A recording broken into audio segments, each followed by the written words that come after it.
శనగగింజలు, 3 రెమ్మల కరివేపాకు, 4 పచ్చిమిర్చి కట్ చేసి తీసుకున్నాము. 1 టీ స్పూన్ ఆవాలు, అర్ధం టీ స్పూన్ జీలకర్ర, కొన్ని శనగలు, 1 టీ స్పూన్ శనగపప్పు, 1 టీ స్పూన్ ఉద్దిపప్పు.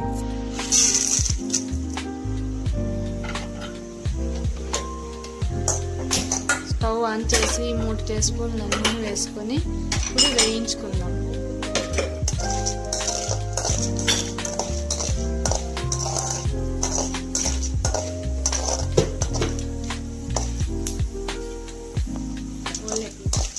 పప్పులు దోరగా వేయించుకొని ఇప్పుడు తరిగి పెట్టుకున్నవి వేసుకుందాం.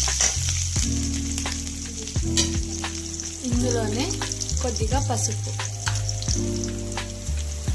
నిమ్మకాయ కలిపి పెట్టుకున్నాం వైట్ రైస్.